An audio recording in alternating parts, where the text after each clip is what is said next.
ஆபிரகாமுடைய 10வது பயணம், ஆணையிடுதலின் பயணம். ஆதியாகமம் 21ஆம் அதிகாரம், ஆதியாகமம் 21, 22 முதல் 34 வரை உள்ள வேத பகுதி. இதில் நாம் 2 இடங்களை கவனிக்கிறோம். ஆதியாகமம் 21, 22 34 வரை. இந்த வேத பகுதியில் நாம் கவனிப்பது 2 இடங்கள். ஒன்று கேரார், மற்றொன்று கேரார், மற்றொன்று பெயர்ஷெபா. இது ரெண்டுக்கும் இடைப்பட்ட தூரம் 25 மைல். ஆபிரகாமுடைய 10வது பயணம் 25 மைல் தூரம். ஆணையிடுதலின் பயணம். பெயர்ஷெபா என்றால், ஷேபா என்றால் 7 என்ற அர்த்தம், 7. ஷேபா என்றால் 7, பெயர் என்றால் வெல், அதாவது கிணறு. 7 கிணறு என்று சொல். அதே தான் நம்ம ஊர் தான். மின்ட்டுக்கு பேர் என்ன பேர்? 7 கிணறு தான். மின்ட் இருக்குல்ல, அதுக்கு பேர், தங்கசாலைக்கு பேர், பழைய பேர் 7 கிணறு தான். அதான் 7 கிணறுன்னு ஒரு பகுதி இருக்குது. மின்ட்டுன்னு இதுக்கு ஏன் பேர் வந்தது? மின்ட் என்றால் என்ன ஐயா? Chocolate, flavour. ஆக்சுவலாக மின்ட் என்பது தங்கத்தில் காசு செய்கிற இடம்னு அர்த்தம். மின்ட் என்றால் தங்க சாலை. அந்த பேர் என்ன பேர்? தங்க சாலைன்னு தமிழில் சொல்லலாம். அந்த ஜெயில் இருக்குல்ல, இப்போ ஹாஸ்பிட்டல் பக்கத்தில் ஜெயில் இருக்குது பார்த்தீங்களா, அந்த பழைய ஜெயில் இருக்குது தெரியுங்களா, அதில் முன்னாடி தங்க நாணயங்கள் இங்கிலீஷ்காரன் அங்கே தான் செய்திருக்கிறான். முதல்ல தங்கத்திலிருந்து காயின் செய்தது அந்த இடம் தான். அதுக்கு பேர் தங்க சாலை. மின்ட் என்றாலும் இங்கிலீஷில் மின்ட் என்பது காயின் செய்யக்கூடிய இடம். நமக்கு இன்றைக்கி மின்ட்டுன்னா இன்றைக்கி புதினா, சரியா? இன்னைக்கு நமக்கு அந்த வாசனை, நமக்கு சாப்பிட்டே பழகிட்டோம், சரியா? சாப்பிட்டு கெட்டவன் ஒரே ஒரு கூட்டம் கிறிஸ்தவன் தான். சாப்பிட்டே போயிடுவான் கீழே ஆள். இப்படி தெரியுங்களா? பட்டினி கிடந்து செத்தவன் கிறிஸ்தவத்தில் யாருமே கிடையாது. சாப்பிட்டு செத்தவன் தான் அதிகம். கொழுப்பு குடலை முறுக்கி ரத்தம் ஓடாமல் பிளாக் ஆகி செத்தவன் தான் அதிகம் நம்ம கிட்ட. சரி, போகட்டும். அதில் ஒரு ஆள் நான். பெயர்ஷெபா என்றால் வெல் ஆஃப் 7, அதாவது 7 கிணறுகள் உள்ளது என்ற அர்த்தம். 21ஆம் அதிகாரம் 28 முதல் 30 வரை வாசிங்க. ஆபிரகாம் 7 பெண்ணாட்டுக்குட்டிகளை 7 பெண் ஆட்டுக்குட்டிகளை தனியே நிறுத்தினான். அப்பொழுது அபிமெலேக்கு ஆபிரகாமை நோக்கி, நீ தனியே நிறுத்தின இந்த 7 பெண்ணாட்டுக்குட்டிகள் என்னத்திற்கு என்று கேட்டான். அதற்கு அவன், நான் அந்த துறவு தோண்டினதை குறித்து நீர் சாட்சியாக அந்த 7 பெண்ணாட்டுக்குட்டிகளை என் கையில் வாங்கிக் கொள்ள வேண்டும் என்றான். அவர்கள் இருவரும் அவ்விடத்தில் ஆணையிட்டு கொண்டபடியால் அந்த இடம் பெயர்செபா எண்ணப்பட்டது. பெயர்செபா என்றால் என்ன? 7 கிணறு அல்ல, ஒரு கிணறு. அந்த ஒரு கிணறு தோண்டினதுக்காக 7 ஆடுகள் கொடுக்கப்பட்டதுனால அந்த கிணத்துக்கு என்ன பேர்? Well of 7. 7 கிணறுகள் வரிசையாக இல்லை, ஒரே கிணறு. அந்த ஒரு கிணறு வெட்டியதற்காக ஆபிரகாம் என்ன பண்ணுறாரு? அபிமெலேக்குக்கு 7 பெண் ஆடுகளை கொடுத்ததுனால அந்த ஆட்டுக்கு பேர் வெல் ஆஃப் 7. வெல் ஆஃப் 7 என்றால் 7 கிணறுகள் என்று அர்த்தம் அல்ல, ஒரு கிணறு. அந்த ஒரு கிணறுக்காக எத்தனை ஆடு கொடுக்கப்பட்டது? 7 ஆடு கொடுக்கப்பட்டதுனால அதுக்கு என்ன பேர்? பெயர்ஷெபா. பெயர் என்றால் கிணறு. பெயர் லகாய் ரோயி, ஞாபகம் இருக்குதா? பெயர் லகாய் ரோயி. இந்த வசனத்தை வாசிங்களேன். ஆதியாகமம் 16ஆம் அதிகாரம் 13, 14 வசனங்களை வாசிங்க. அவன் துஷ்ட மனுஷனாய் இருப்பான். இல்லம்மா, 16, 13, 14. அவள், என்னை காண்பவரை நானும் இவ்விடத்தில் கண்டேன் அல்லவா என்று சொல்லி தன்னோட பேசின கர்த்தருக்கு நீர் என்னை காண்கிற தேவன் என்று பெயரிட்டான். ஆகையால் அந்த துறவு பெயர் லஹோராயி என்று எண்ணப்பட்டது. கரெக்டா தப்பா வச்சாங்க பாருங்களேன். அந்த கிணறு பெயர் லஹாய்ரோயி. 16ஆம் அதிகாரம் 14ஆம் வசனம், 13, 14 வாசித்தாங்க. 14ஆம் வசனத்தில் நல்ல பாருங்க அதை. ஆகையால் அந்த துறவு பெயர் லகாய்ரோயி எனப்பட்டது. நான் தப்புன்றேன், சரியா? அந்த தமிழில் நமக்கு பெயர்னு வந்ததுனால நேம்னு ஆகி போச்சுது. ஆக்சுவலாக அந்த கிணறுக்கு பேர் என்ன பேர்? பெயர் லகாய்ரோயி. புரியல? 14ஆம் வசனத்தில் ஆகையால், ஆமாம், ஆமாம். அப்போ தமிழில் பாருங்கள், பெயர்னு இருக்காது, பேர். சீயோனில் இன்னான் இன்னான் பிறந்தான் என்று பேர் எழுதப்படும் தான் போட்டிருக்கோம், பெயர்னு போடுறதில்ல. இங்கே பார்த்தீங்கன்னா அதுக்கு பேர் பெயர் லகாய் ரோயி. பெயர் என்றால் கிணறு, லகாய் ரோய் என்றால் காண்கிறவர்னு அர்த்தம். அவங்க தமிழில் இருக்கிறதுனால பெயர்னு தமிழில் அப்படியே வந்துச்சு. இல்லை, அது வேறு கரெக்டாக வேறு அதில் பிரியுது பாருங்களேன், அதான் குழப்பம். அந்த பெயர் அங்கே பிரியுது பார்த்தீங்களா, அந்த முதல் லைனில் முடிஞ்சிட்டதுனால நம்ம அந்த துறவு பெயர் லகாய் ரோயி அப்படியே தலைமுறையாக படிச்சுட்டு வரோம். சரியா? அதில் கொஞ்சம் மாற்றிக்கலாம்.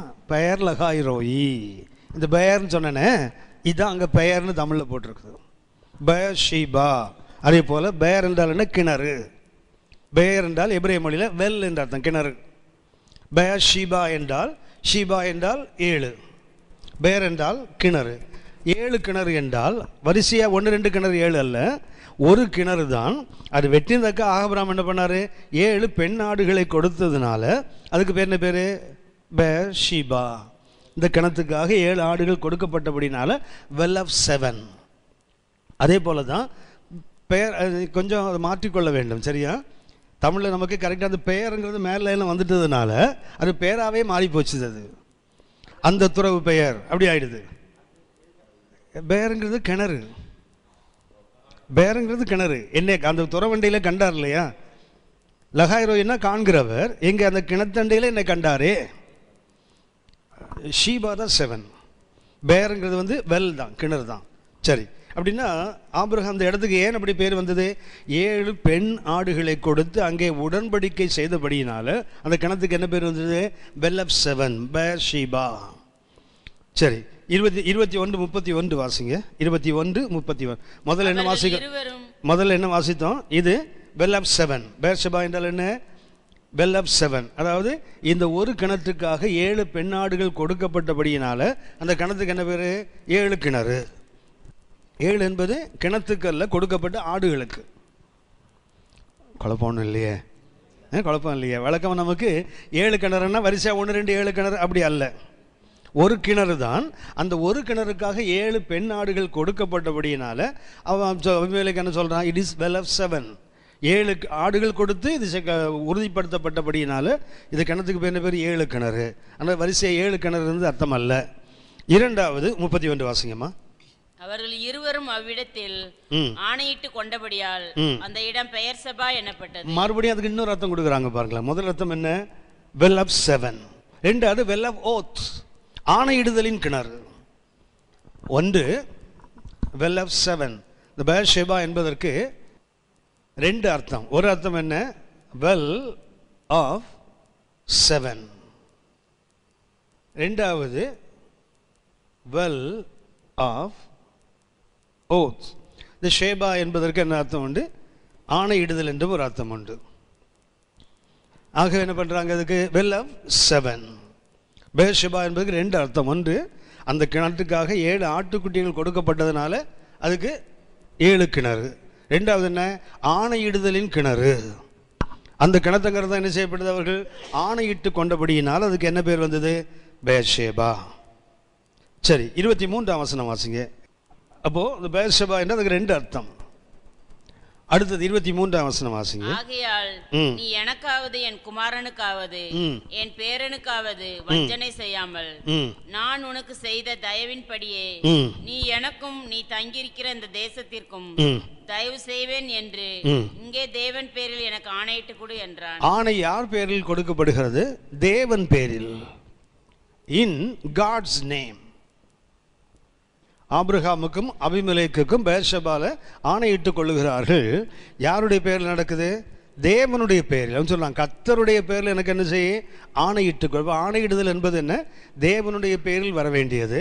என்ன ஒரு விசேஷம்னா, பைபிளில் கர்த்தருடைய நாமத்தில் 28 முறை ஆணையிடப்பட்டிருக்கிறது. பைபிளில் கர்த்தருடைய நாமத்தில் ஆணையிடப்பட்டது 28 முறை. அதில் ஃபர்ஸ்ட் டைம் இதுதான். 28 முறை கர்த்தருடைய நாமத்தில் ஆணையிடப்பட்டிருக்குது பைபிளில்.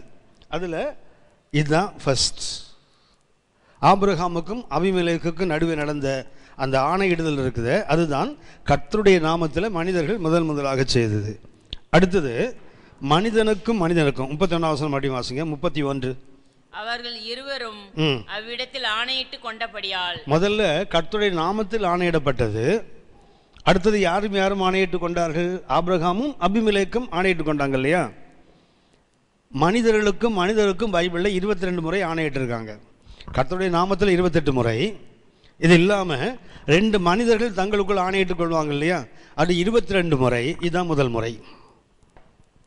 கர்த்தருடைய நாமத்தில் ஆணையிட்டதுலையும் முதல்ல இதுதான் 28 முறை கர்த்தருடைய நாமத்தில் ஆணையிடப்படுகிறது. அதில் முதல் முறை எது? ஆபிரகாமுக்கும் அபிமெலேக்குக்கும். இரண்டாவது மனிதனுக்கும் ஆணையிடப்பட்டது. முதலாவது என்ன?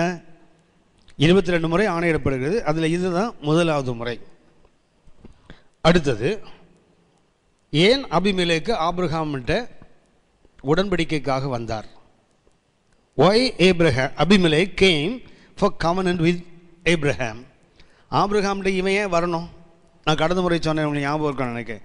ஆபிரகாம் அவர் அபிமெலேக்கு சொல்லுவான், உனக்கு இஷ்டமான இடத்துல என்ன செய்யலாம், போய் நீ குடியிருக்கலாம். ஞாபகம் இருக்கா? ஆமாம். எவ்வளோ பண்ணா? ஒரு 15 மைல் தள்ளி போய் என்ன பண்ணுறாங்க? ஆபிரகாம் குடியிருந்தார் இல்லையா? ஆபிரகாமே அபிமெலேக்கு என்ன பண்ணிட்டான்? சாய்ஸ் கொடுத்தான். என்னுடைய தேசம் உனக்கு முன்பாக இருக்கிறது, நீ எங்கே வேணாலும் போய் என்ன பண்ணலாம்? குடியேறி கொள்ளலாம். ஆபிரகாம் என்ன பண்ணிட்டாரு? 15 மைல் தள்ளி போய் என்ன பண்ணார்? குடியேறி விட்டார். மன்னிக்கணும், 15 ஆண்டுகள் இருந்தார். 15 மைல் இல்லை, 15 ஆண்டுகள் தள்ளி போய் என்ன பண்ணுறாரு? 15 ஆண்டுகள் அவர் குடியிருக்கிறார். 15 ஆண்டுகள் குடியிருக்கும் போதும் அபிமெலேக்கு அவரை அனுப்பி விட்டால் என்ன பண்ணுறான்? அவரை பார்த்துக்கிட்டே உட்காந்துருக்கிறான். ஆபிரகாம் நம்மகிட்ட போய் சொன்னான், ஸோ கர்த்தர் கிருபையினால் நம்ம தப்பிட்டோம். இந்த ஆபிரகாம் அனுப்பப்பட்டான். ஆபிரகாம் ஒரு இடத்த செலக்ட் பண்ணி என்ன பண்ணுறார்? அவர் அங்கே குடியிருக்கிறார். 15 ஆண்டுகள் இவனை பார்த்துட்டே இருக்கும்போது இவன் ஒன்றை கண்டு கொள்ளுகிறான். அந்த கண்டு கொண்டது தான் அபிமெலேக்கு என்ன பண்ணுது? ஆபிரகாம்கிட்ட உடன்படிக்கை. அந்த உடன்படிக்கையில் பார்த்தீங்கன்னா ஆபிரகாம் இடத்தில் உடன்படிக்கைக்கு வந்தது யாருன்னு சொன்னால் அபிமெலேக்கு தான் வருவான். ஆபிரகாம் அவன் வேலையை பார்த்துட்டு இருக்கிறான். அபிமெலேக்கு வந்து உடன்படிக்கைக்கு வருகிறான். அப்படியானால் அபிமெலேக்கு எதை கண்டு ஆபிரகாம்கிட்ட உடன்படிக்கைக்கு வந்தான்? எதை ஒன்று கண்டிருக்கணும் இல்லையா? 15 ஆண்டுகள் நம்ம நடுவில் வாழுகிறான். அவனை பார்த்துக்கிட்டே இருக்கும்போது அபிமெலேக்கு ஒன்றை உணர்ந்து கொள்கிறான், இவனோடு நான் என்ன செய்யணும்? உடன்படிக்கை செய்து தான் வாழ வேண்டும் என்று ஒரு தீர்மானத்துக்கு வர்றான் இல்லையா? அப்படியானால் ஆபிரகாம்கிட்ட அவன் என்னத்தை கண்டான்? சரி, 22, 23 வசனங்களை வாசிங்க. அக்காலத்தில் அபிமெலேக்கும் அவன் சேனாதிபதியாகிய பிகோலும் ஆபிரகாமை நோக்கி, நீ செய்கிற காரியங்கள் எல்லாவற்றிலும் தேவன் உன்னுடனே இருக்கிறார். இந்த உடன்படிக்கைக்கு வரான். எப்படி வருகிறான்? அபிமெலேக்கு மாத்திரமல்ல, அவனுடைய தளபதியாகிய பிகோலையும் அழைத்து கொண்டு வருகிறான். 2 பேரும் வந்து சொல்றாங்க, நீ செய்கிற எல்லா காரியத்திலும் கர்த்தர் உன்னோடு இருக்கிறாரு. ஆகையால் நீ எனக்காவது என் குமாரனுக்காவது என் பேரனுக்காவது வஞ்சனை செய்யாமல் நான் உனக்கு செய்த தயவின்படியே நீ எனக்கும் நீ தங்கியிருக்கிற இந்த தேசத்திற்கும் தயவு செய்வேன் என்று இங்கே தேவன் பேரில் எனக்கு ஆணையிட்டு கொடு என்றார். ஆணையிட்டு கொடுப்பதற்கு அவன் கேட்டதற்கு காரணம் என்ன தெரியுங்களா? ஆபிரகாம் தேவனிடத்தில் பெற்ற ஆசீர்வாதங்கள் அல்ல, தேவனை ஆபிரகாம் கொண்டிருந்தார். Not the blessings of God, but the blesser. ஆபிரகாமோடு யார் இருந்தாங்க? திரும்ப வாசிங்க 22ஆம் வசனம். அக்காலத்தில் அபிமெலேக்கும் ஆபிரகாம் போய் தனியாக வாழ்ந்து கொண்டிருக்கிறான். அதை பார்த்து கொண்டே இருக்கிறான். அக்காலத்திலே அபிமெலேக்கு அவன் சேனாதிபதியாகிய பிகோலும் அவனுடைய சேனாதிபதி பிகோலும் ஆபிரகாமை நோக்கி ஆபிரகாம் இடத்தில் வராங்க. அவ்வளவு தூரம் டிராவல் பண்ணி வந்து என்ன பண்றாங்க? அவனை நோக்கி, நீ செய்கிற காரியங்கள் எல்லாவற்றிலும் தேவன் உன்னுடனே இருக்கிறார். அவன் எதை பார்க்கிறான்? அவன் செய்த ஆசீர்வாதங்களை பார்க்கல, அதன் நடுவே யாரை பார்க்கிறான்? கர்த்தரை பார்க்கிறான். ஆபிரகாம்கிட்ட அவன் உடன்படிக்கை வருவதற்கு அவன் இருந்த ஒரே ஒரு தகுதி என்ன தெரியுங்களா? ஆபிரகாமோடு யார் இருக்காங்க? தேவன் இருப்பதை மற்றவங்க பார்க்குறாங்க. இன்றைக்கி நம்மிடத்தில் ஒருவேளை தேவனுடைய ஆசீர்வாதத்தை மற்றவங்க பார்க்கலாம், ஆனால் தேவனை பார்க்குறாங்களான்னா இல்லை. அநேக நேரங்களில் கர்த்தர் கொடுத்த ஆசீர்வாதத்தை பார்க்குறாங்க. கர்த்தர் இவங்களை ஆசீர்வதிச்சிருக்காங்கப்பா, கர்த்தருக்கு பயப்படுகிற மனுஷன் ஈவிதமாய் ஆசீர்வதிக்கப்படுவான். எப்படி ஆசீர்வதிக்கப்படுவார்? செழிப்பு இருக்குது, கொழுப்பு இருக்குது, வயசு நிறைய வயசு எல்லாம் இருக்கிறாரு. கர்த்தர் இருக்கிறாரா? இவ்வளவு இருக்குது, ஆனால் அவருடைய சந்தோஷம் எதில் தெரியுங்களா? என்னமா? கர்த்தருக்கு பலிபீடம் கட்டி ஆராதித்தது. வேற யோவான் 8ஆம் அதிகாரம் 56ஆம் வசனம் வாசிங்க. யோவான் 8:56. யோவான் 8ஆம் அதிகாரம் 56ஆம் வசனம். உங்கள் பிதாவாகிய ஆபிரகாம் என்னுடைய நாளை காண ஆசையா இருந்தான். அவனுக்கு இதெல்லாம் ஆசை இல்லைங்க. வேறு ஒரு ஆசை இல்ல இயேசு ராஜா, உம்மை தவிர உம்மை தவிர. இந்த பாட்டு ரொம்ப இஷ்டம் எனக்கு. நிறைய நம்ம பொய் போட்டு தான் ராகம் போட்டு பொய் சொல்கிறோம், அது வேற. அதை தவிர மீது எல்லாம் நம்மகிட்ட இருக்கும். உலகத்து மனுஷன் ஒரே நடையில் பொய் சொன்னால் ராகம் போட்டு கீபோர்டு வச்சு பொய் சொல்கிற ஒரே கூட்டம் விசுவாசி கூட்டம் தான். அந்த பாட்டு எனக்கு ரொம்ப இஷ்டம். ஆனால் அந்த தேவ மனிதனுக்கு பாடுறதுக்கு தகுதி இருக்குது. Is capable and is qualified. ஆக்சுவலாக இன்றைக்கும் பார்த்தீங்கன்னா எத்தனையோ வசதிகள் எத்தனையோ வந்த பிறகு கூட அந்த எளிமை இன்னும் அந்த தேவ மனுஷனில் இருக்குது. இன்னும் அந்த சைல்டிஷ்னஸ், அந்த குழந்தைத்தனம் இன்னும் அவர்கிட்ட ரொம்ப விசேஷமாக அந்த குழந்தைத்தனம் தான். அது இன்றைக்கு வரைக்கும் இருக்குது. கர்த்தருக்கு மகிமை அது. அதனால் வேற ஒரு ஆசை இல்லைன்னு பொய் சொல்லி பாடிட்டு இருக்கிறோம் நம்ம. ஆனால் ஆபிரகாமுக்கு உண்மையிலே வேறு ஆசை இல்லை அவனுக்கு. ஏன் தெரியுங்களா? அவன் எதை காண ஆசையாக இருந்தான்னா கர்த்தருடைய நாளைக்கான ஆசையாக இருந்தான்.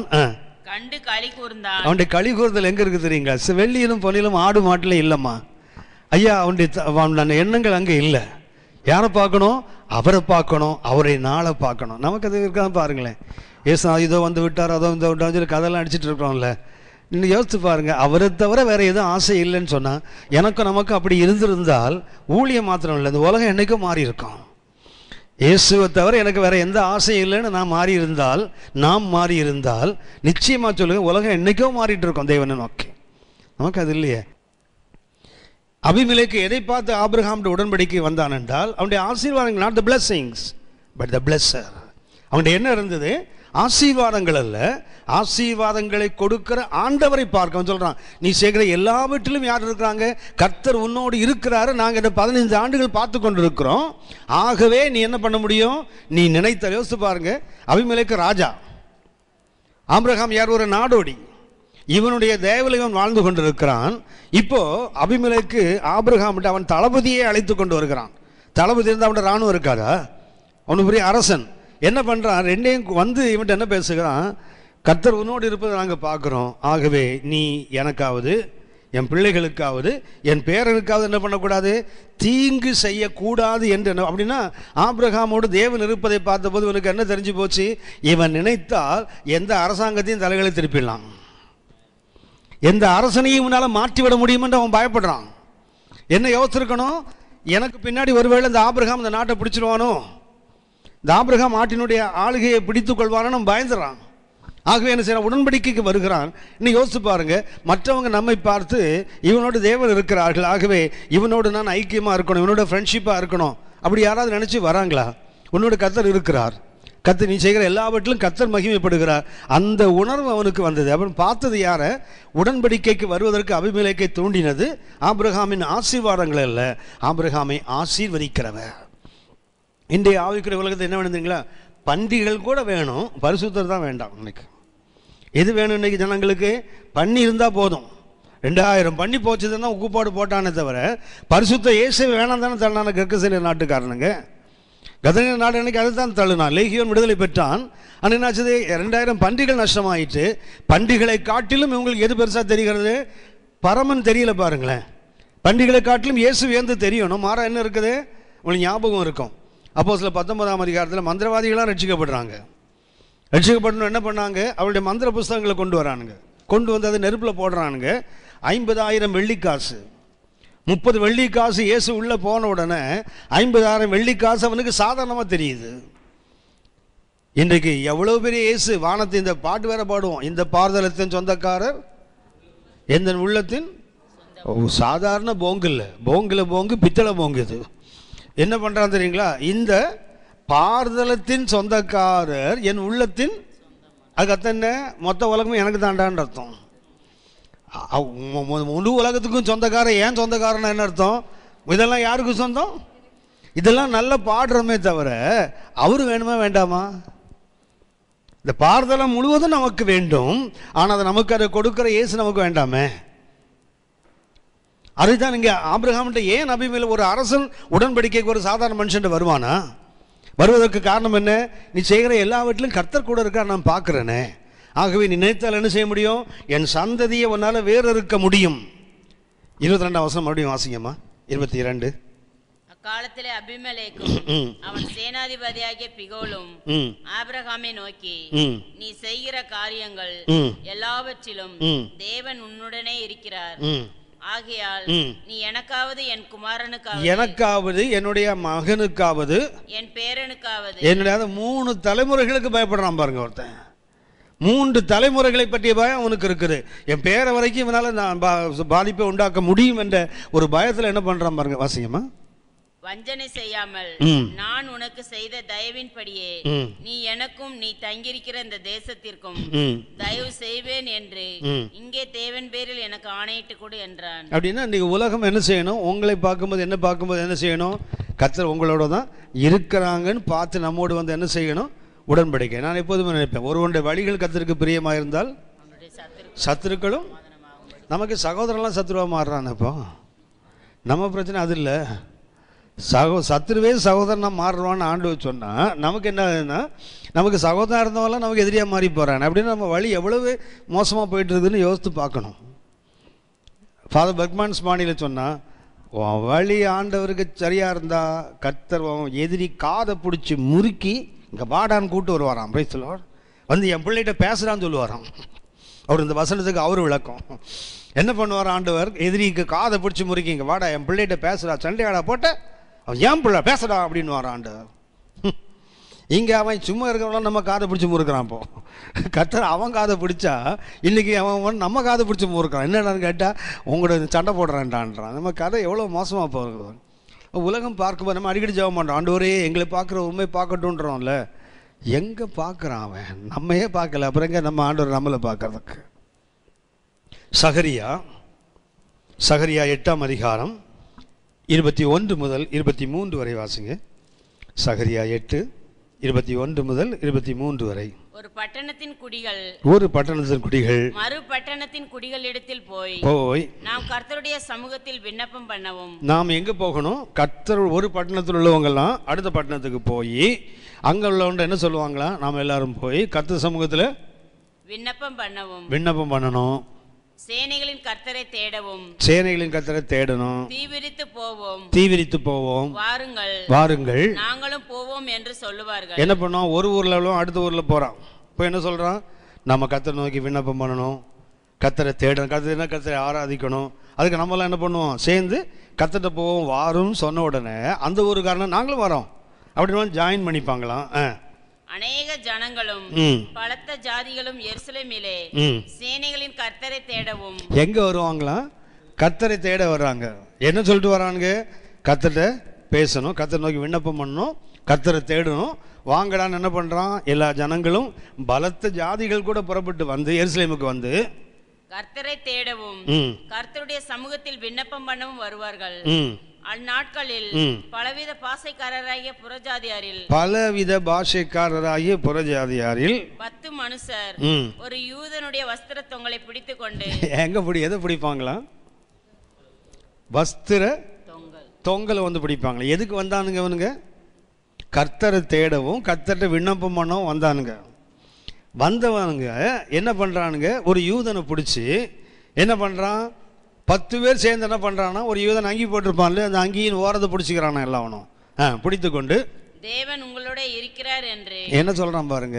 கர்த்தரை தேடவும் கர்த்தரை விண்ணப்பம் பண்ணவும் எருசலேம் ஆலயத்துக்கு போகல. யார்கிட்ட வருகிறான்?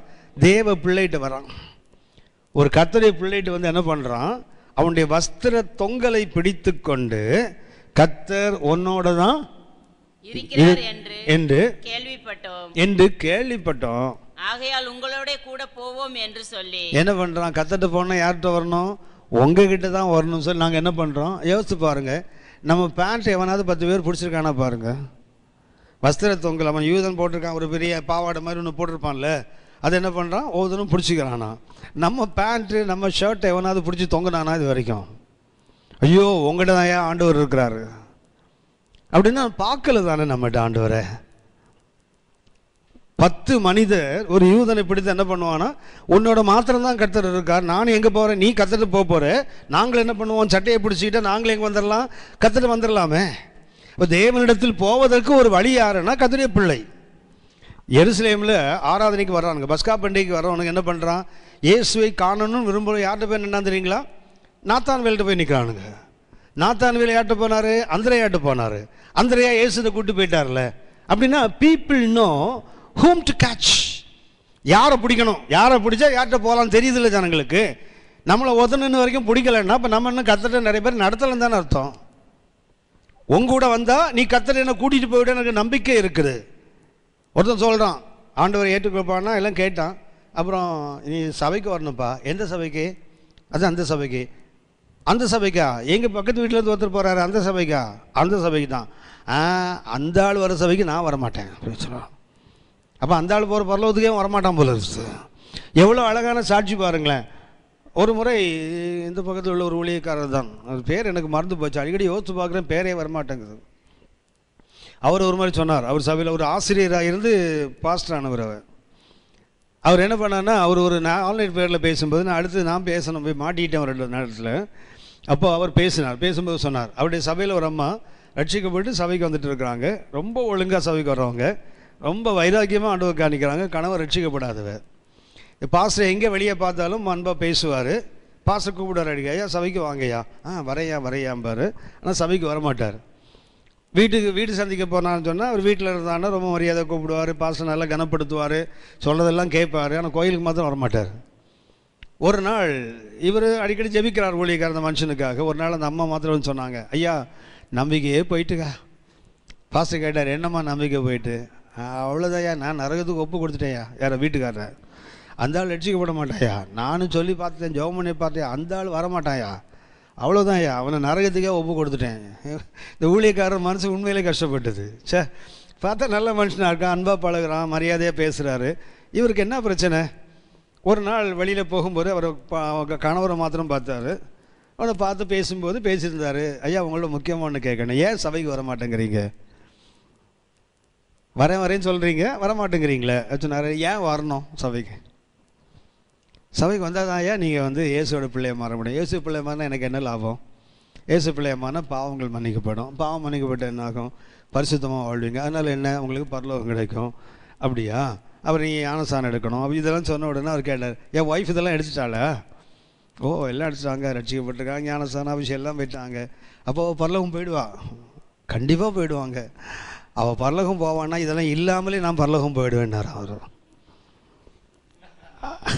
அந்த அம்மா இவ்வளவு இருந்து தான் பரலோகம் போவான்னா இதில் ஒன்று கூட இல்லாமல் நான் பரலோகம், ஏன்னா அவளே வர்றான்னா நானே போக மாட்டேன் அப்படின்னாரா. இன்றைக்கி நம்மளை பார்த்தா என்ன சொல்லுதுங்களா, ஈவன்லாம் பரலோகத்துக்கு போவான்னா நானே போக மாட்டேன், சபைக்கே வராமல் போயிடுவேன் நிறைய பேர் சொல்லிட்டு உட்காந்துருக்காங்க. ஏன்னா நம்முடைய சாட்சி அவ்வளவு காட்சி. நிறைய பேருக்கு சாட்சி இல்லை, காட்சி தான் சொல்லுவானே, பேர் பெற்றவன்னுவானே. இவங்கெல்லாம் பேர் போனவங்கெல்லாம், பேர் போனவர்கள், பேர் போனவங்கெல்லாம். ஒரு யூதனை பிடித்து 10 பேர் தொங்குறான், ஒன்னோடு கூட வருவையா நாங்கப்பா தேவன்ட்ட போயிடலான்னு சொல்கிறான்ல. காரணம் என்ன? எதை பிடிக்கிறானுங்க அவனுக்கு? எதை பிடிச்சாங்க? வஸ்திர. என்ன வஸ்திர தொங்கலுக்கு அவங்க அப்படி என்ன இருக்குது? Hem of is garment. அவன் போட்டிருக்கான அங்கி, அந்த அங்கியினுடைய அந்த ஹெம் பண்ணியிருக்காங்க இல்லையா, அது எம்மிங்கா? ஆமாம், எம்மிங் பண்ணியிருக்காங்களே, அந்த எம்மிங்கை பிடிச்சி தொங்குறானாமே. ஏன் அந்த எம்மிங்கில் என்ன இருக்குது நமக்கு தெரிந்தது. எண்ணாகமம் 15ஆம் அதிகாரம், எண்ணாகமம் 15 38 40 வரைக்கும் வாசிங்க. எண்ணாகமம் 15 38 முதல் 40 வரை. நீ இஸ்ரவேல் புத்திரரிடத்தில் பேசி அவர்கள் தங்கள் தலைமுறை தோறும் தங்கள் வஸ்திரங்களின் என்ன செய்யணுமா? யூதனுக்கு கற்றுக் கொடுத்த ஒரு சட்டம். இஸ்ரவேல் புத்திரரோடு பேசி தலைமுறை தோறும் எல்லா தலைமுறைகளிலும் அவங்க என்ன செய்யணும்?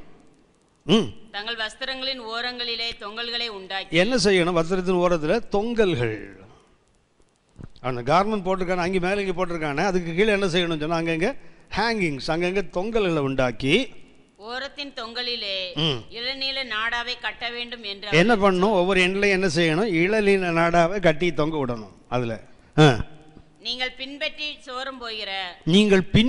சோரம் போகிற உங்கள் இருதயத்துக்கும், அதாவது உன்னுடைய இருதயம் என்ன செய்ய, நாளைக்கு கத்தரை விட்டு விட்டு வேற பக்கம் திரும்பும். அடுத்தது உங்கள் கண்களுக்கும் ஏற்க நடவாமல் அதை பார்த்து கர்த்தரின் கற்பனைகளை எல்லாம் நினைத்து அவைகளின்படியே செய்யும்படிக்கு அது உங்களுக்கு தொங்கலா இருக்க வேண்டும். இப்ப யூதனுடைய வஸ்திரத்தின் தொங்கல் யோசித்து பாருங்க. இயேசு வருகிறாள், சமாரிய பெண்ணை பார்த்து அவனுக்கு நீ யூதனா இருக்குன்னு கேட்டாலே. காரணம் என்ன தெரியுங்களா? அவனுடைய வஸ்திரத்தை பார்த்தாலே தெரியும் அவன் யூதன் என்று. யூதனுக்கு மாத்திரம் தான் வஸ்திரத்தின் தொங்கல் என்ன இருக்கும்? இளநீல நாடாக இருக்கும். யூதனுக்கு மாத்திரம் தான் தலையில் பார்த்தீங்கன்னா, அரபியர்களும் தலையில் துணியை போட்டு கயிறு போட்டு கட்டியிருப்பான். ஆனால் யூதனும் கட்டியிருப்பான். வித்தியாசம் இருக்குது. இவனுக்கு இங்கே சின்ன சின்ன பாக்ஸ் இருக்கும். இவனுக்கு அரபியர்களுக்கு வெறும் கயிறு தான் இருக்கும். ஆனால் யூதர்களுக்கு என்னதுங்களா, ஃபிலாக்ட்ரிஸ்ன்னு சொல்லுவாங்க. சின்ன சின்ன பெட்டி இருக்கும். அதுக்குள்ள என்ன இருக்குன்னு சொன்னால் வசனத்தினுடைய முக்கியமான பகுதிகளை எழுதி கற்பனைகளை எழுதி அது உள்ளே வச்சுருப்பானுங்க. கைகள் அது பார்த்தீங்கன்னா காப்பு நாடாக்கள் பெருசாக கட்டி வச்சுருப்பான். அதுலேயும் சின்ன பாக்ஸ் இருக்கும், அதில் வசனத்தை வைத்திருப்பான். மற்றவங்களும் இது மாதிரி சட்டை போடலாம். ஆனால் யூதனுக்கு வித்தியாசம் தெரியும்.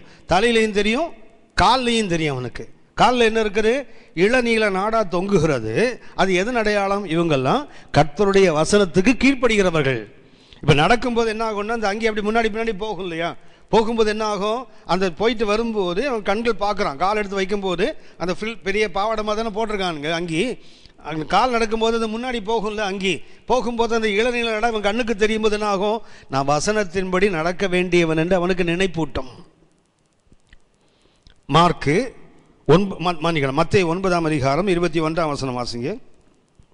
மத்தேயு 9ஆம் அதிகாரம் 21ஆம் வசனம். நான் அவருடைய வஸ்திரத்தையாயிலும் தொட்டால் சொஸ்தமாவேன் என்று தன் உள்ளத்தில் எண்ணிக்கொண்டு அவர் பின்னாலே வந்து அவருடைய வஸ்திரத்தின் ஓரத்தை தொட்டார். எதை தொட்டாங்க? அந்த தொங்கலை தான் தொட்டா. இயேசுவுக்கு அந்த பெரும்பாலுள்ள பெண் தொட்டது இது hem of his garments. அவருடைய வஸ்திரத்தின் அந்த ஓரத்தின் அந்த அங்கியின் ஓரத்தை எதை அந்த ஹெம்மை தொடுறா. அங்கே என்ன இருக்குது? இளநீல நாடா கட்டினா. யூதன் அல்லவா? தலைமுறை தோறும் செய்ய வேண்டியது இயேசுவுக்கும் கட்டப்பட்டிருந்தது. என்ன பண்ணுறா? போய் அதைத்தான் அவள் பிடிக்கிறா. பிடிக்கும்போது அவளுக்கு அந்த வல்லமை வெளிப்படுது இல்லையா? ஏசாயா 6:1 வாசிக்கிறோம். உசியா ராஜா மரணமடைந்த வருஷத்தில் கர்த்தர் உயரம் உன்னதமான சிங்காசனத்தில் வீற்றிருக்க கண்டேன்.